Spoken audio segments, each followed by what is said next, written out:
Hi friends, videos ఏం చేయట్లేదు. మా పాప 10th క్లాస్ ఎగ్జామ్స్ రాస్తుంది. ఆ కారణం చేత టమాటా నిలవ పచ్చడి అయితే ఒక అర కేజీ టమాటాలు తీసుకొచ్చి సింపుల్గా పెట్టాను. అట్లలో వేసుకోవడానికి కూడా ఇడ్లీలకి పనికొస్తుందని చాలా తక్కువ పెట్టాను. చాలా బాగా కుదిరింది. చూడండి, చూస్తుంటేనే ఎమ్మీగా టేస్టీగా ఉంది. వేడి వేడి అన్నంలో ఒక ముద్దకి వేసుకొని తింటే అస్సలు సూపర్ టేస్టీగా ఉన్నాయి. మంచి టమాటాలు తీసుకొని ఎటువంటి పుచ్చులు మచ్చలు లేనటువంటి టమాటాలు తీసుకొని శుభ్రంగా కడిగి గుడ్డ పెట్టి తుడిచి ఈ విధంగా వీడియోలో చూపిస్తున్నట్టుగా ముక్కలు కట్ చేసి ముచ్చికలు ఉంటాయి కదండి మధ్యలో, అదిగోండి ఇవన్నీ తీసి పడేయాలండి. వాటికి మందు పెడతారు కాబట్టి ఈ విధంగా పసుపు, కొంచెం ఉప్పు ఎక్కువే పడుతుందండి, ఎందుకంటే ముక్క నిలవ ఆగాలి కాబట్టి.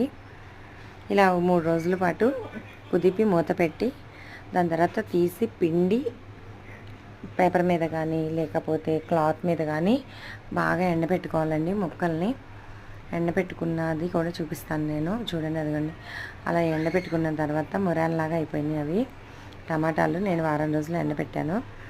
వాటిల్ని టమాటాలు పిండి ఎండబెట్టిన టమాటాలని ఉన్న గుజ్జులోని చింతపండు నానబెట్టి ఉంచాను 3 days. అవి ఎండిన తర్వాత ఈ టమాటా ముక్కలు మిక్సీ జార్లో వేసుకొని, అలాగే నానబెట్టుకున్న చింతపండు గుజ్జు మిక్సీలో వేసుకొని వీడియోలో చూపిస్తున్నట్టుగా దాంట్లోనే మళ్ళీ కావలసినంత ఉప్పు వేసుకొని, ఆ పచ్చడి సరిపోయినంత ఉప్పు, కొంచెం ఆవపిండి, కొంచెం మెంతిపిండి వేసాను.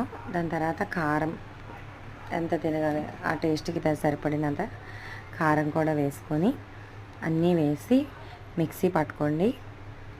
చింతపండు గుజ్జు ఉంది కదండి, ఆ గుజ్జు పోసుకొని మిక్సీ పట్టుకోండి.